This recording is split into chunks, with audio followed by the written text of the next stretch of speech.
today mga boss, mga idol. Yan, for today's video mga boss, para to sa mga nagpi-PM sa akin na gustong bilhin yung palayok. Yan, isinerch ko yan mga boss kung anong ibig sabihin ng palayok. Yun pala, kung tawagin dito sa amin koron. So, sa mga pinaglutuan daw, bibili nila. So yan, for today's video mga boss, ipapakita ko sa inyo itong pinaglutuan ng ginto. Let's go.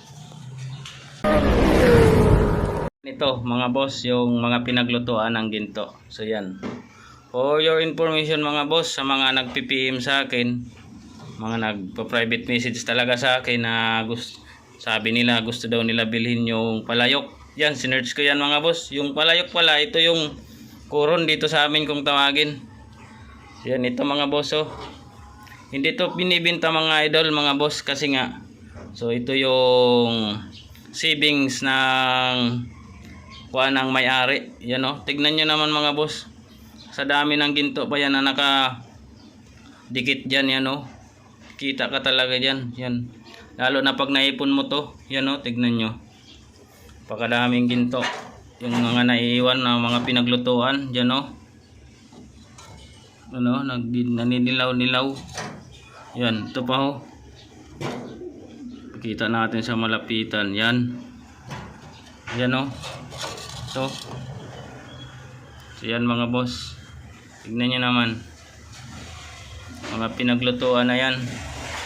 So marami pa yan. Yan yung kung tawagin dito ng may-ari, savings. Tsaka ito, tignan nyo naman, dami pang ginto yan mga boss. Kaya hindi yan binibinta ng may-ari kasi nga savings yan kung tawagin dito.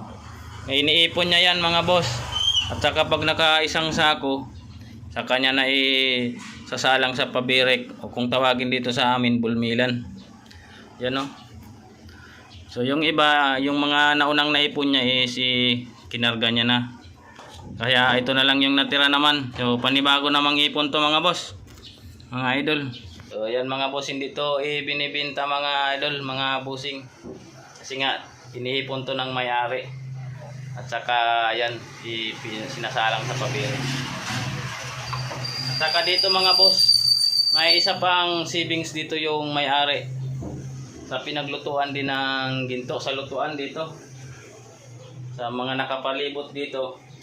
So hindi talaga naiiwasan na yung ginto sumasabog. So kung tawagin dito sa amin, purak na. So may paunti-unti na tumatamsik dito, kung tawagin tumatamsik, o sa Tagalog yung mga nahihiwalay dito sa mga paligid, mga ginto na nahihiwalay sa paligid nito dito. Yan, oh. Dito sa mga paligid na yan. So hindi talaga maiwasan, may mga na umihiwalay kasi sumasabog yung ginto. Gaya ng mga nasa ano yan, nasa kuron kung tawagin dito, o palayok. Yan, sa tagal ng panahon na naiipon sila mga boss, dumadami yan dyan. Saka dito, mga nahuhulog dito mga boss.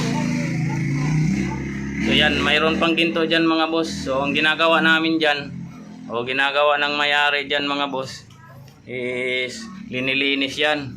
Yan, sa paligid linilinis, saka dun sa baba linilinis, at saka pinaprocess.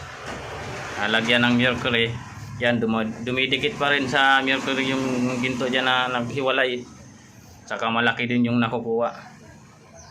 So yan. So yan mga boss.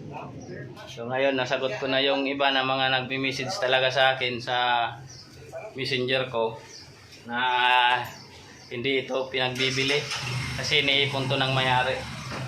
Saka ito nga pala mga boss, may dagdag ko na rin itong tubig na to. So may natitira din ginto dyan, kaya savings pa rin yan. Tignan nyo naman yung dami ng ginto na yan, oh. Kung pag naiipon mo yan isang sako, hindi malaki-laking ginto yung makukuha mo dyan. Ito yung iba, oh. Ito, yan, oh. Palagay mo mga boss, pag naipon mong isang sako niyan, so i-estimate nyo mga boss. Ayan, o. Ayan mga boss, i-comment nyo mga boss. Sa estimate nyo lang. I-comment nyo kung sa isang sakong ganitong palayok yung maikarga. Magkano kaya yung makukuhang ginto. Yan. Comment kayo mga boss. Yan o. Ito. Halos lahat. Maraming nakadikit na ginto. Kaya ito. Ayan. Bagong ipon naman to. Kasi yung isang sako dati is naisalang na.